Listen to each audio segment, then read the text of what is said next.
안녕하세요. 자기소개 한번 먼저 해주시겠어요? 네, 안녕하세요. 저는 김영편입 평촌 캠퍼스에서 새벽 상위권반 다니고 있는 이정빈이라고 합니다. 학생분은 그럼 원 전공이 경제학과 출신이잖아요. 맞죠? 그래서 이제 제가 알기로는 경제학과에서 경제학과로 이제 편입하시려는 걸로 알고 있는데 그거에 대해서 어떻게 생각하세요? 그리고 경제학과가 제가 장난스레 들은 말로는 자연계 탈을 쓴 인문계라고 하는데 수학에 대해서도 좀 설명해 주셨으면 좋겠어요. 우선 저는 편입을 하게 된 계기가 조금 더 넓은 경제학을 배워보고자 하는 마음에서 지원을 한 것도 있고요. 그렇다 보니까 주변에서 경제학을 전공하고 사회에 진출한 선배들이나 아니면 교수님들의 얘기를 들어봤을 때 진로에 대해서는 메리트가 좀 크다라는 생각을 많이 해봤어요. 이제 경제학 전공을 배우고 그 전공에서 배운 내용들이 이제 우리가 보통 생각하는 전문 직종 시험에서 굉장히 관련돼서 많이 쓴다라는 내용을 들었어요. 그래서 보통 우리가 다들 원하는 그런 직업을 준비할 때 경제학에서 배운 내용들이 보통 많이 도움이 된다라는 부분을 들어서 그런 부분들이 메리트가 많이 있다라고 생각을 해요. 근데 이제 보통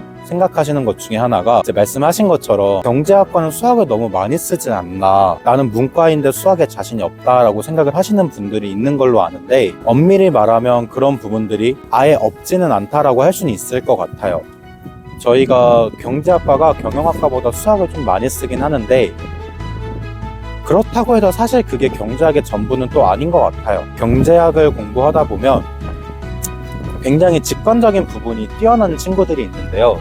그런 친구들을 보면 수학적 계산식 없이도 결론을 도출해내는 경우가 되게 많아요. 바꿔 말하면 수학적 지식이 있으면 그래프를 보고 바로 배우는 내용을 떠올릴 수도 있기도 하고, 그 말은 직관이 뛰어난 친구들은 이해를 먼저 하고 수식에서 그걸 보충하는 경우도 있더라고요. 결국 어찌됐든 우리는 사람의 행동을 다루는 학문이기 때문에 수학이 경제학의 전부다라고 보는 건 아닌 것 같아요. 그리고 경영학과도 경영해 보셨다고 했는데 경영학과에 대해서 짧게 말씀해 주실 수 있나요? 경영학이라는 학문은 정말 포괄적인 분야를 다루고 있어요. 경제학은 보통 계단을 밟아서 나가는 그런 느낌이라면 경영학은 학문 자체가 굉장히 여러 갈래 뻗어나가는 느낌이에요. 대표적으로 인사, 재무, 조직관리, 생산, 국제 경영, 이거 외에도 수많은 분야가 있어요. 최근에는 금융까지도 경영학과에서 포괄해서 다루고 있는 게 경영학과의 특징 중에 하나라고 할 수 있어요. 그래서 이제 보통 편입에서 경영학과가 가장 인기가 많은 학과 중에 하나라고 알려져 있다 보니까 원서를 쓰실 때 내 성적이 높아서 쓴다,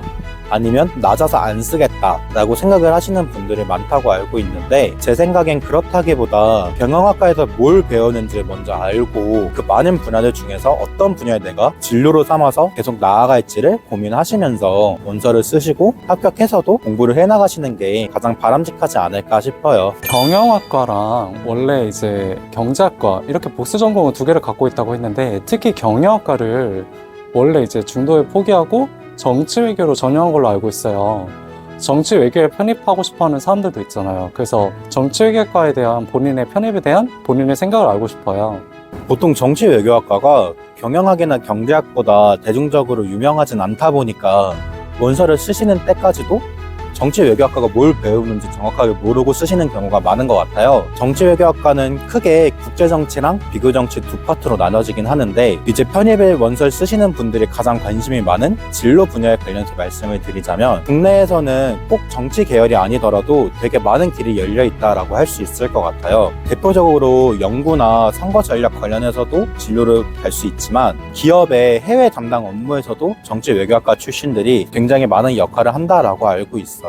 이런 부분들 생각하시면서 원서를 쓰시는 게 좋을 것 같습니다. 네, 지금까지 이렇게 경제, 경영, 정치외교학과 총 3개 학과를 경험해본 입장에서 말씀을 해주셨는데 그거에 대한 본인의 편입에 대한 생각들을 말씀해 주셨잖아요. 그래서 이것들을 좀 한마디로 요약해서 말씀해 주실 수 있을까요? 이제 약간 학문에 대한 자부심, 학과에 대한 사랑, 그런 걸 좀 담아서 말씀을 드리자면 경제, 경영, 정치 외교는 문과의 왕이다, 이렇게 말씀을 드릴 수 있을 것 같아요. 물론 이제 사람마다 생각하는 방식은 다르겠지만 저는 공부하면서 그런 마음으로 공부를 했었고요. 같은 계열 희망하시는 분들도 내가 바로 문과의 왕이다 라는 마음을 가지고 지금도 공부하시고 원서 쓰시고 꼭 모두 합격하시길 바라겠습니다. 정빈 씨랑 본 지가 진짜 1년도 넘은 것 같아요. 그죠? 진짜 오랜 시간 보고 있었는데 진짜 꼭 합격해줬으면 좋겠고, 지금 날씨도 사실 촬영하고 있는데 되게 춥잖아요. 시험도 약 한 달 남은 기간인데 그래도 평촌에 오래 몸담고 있던 분으로서 이 평촌 분들에게 해줄 수 있는 말씀이 따로 있으실까요? 우선 같이 공부하시는 학생분들한테는 되게 응원의 힘을 많이 받았던 것 같아요. 저도 힘들 때마다 그분들이 공부하시는 거 보면서 나도 할 수 있다라는 마음으로 공부를 했었던 것 같고요. 그렇게 응원받았던 만큼 모두 다 원하시는 대학에 가셨으면 좋겠습니다. 그리고 이제 저를 가르쳐 주시고 많이 도와주셨던 우리 선생님들이랑 교수님들, 제가 정말 너무너무 감사드리고요. 저희한테 해주셨던 그 모든 것에 대한 보답은 결국 원하는 대학의 합격증으로 제가 갖고 오는 게 가장 좋다라고 생각을 하기 때문에 남은 한 달 동안 정말 이 악물고 지금보다 더 열심히 해서 꼭 원하는 학교 합격증을 들고 보여드릴 수 있도록 노력하겠습니다. 끝으로 오늘 수고해주신 저희 정빈 씨한테 진심으로 감사의 말씀드리고, 끝으로 우리는 꼭 다음번엔 합격증 갖고 다시 만날게요. 알겠죠? 감사합니다. 안녕. 김영편이 화이팅! 평촌 캠퍼스 화이팅! 모두 합격하세요. 안녕!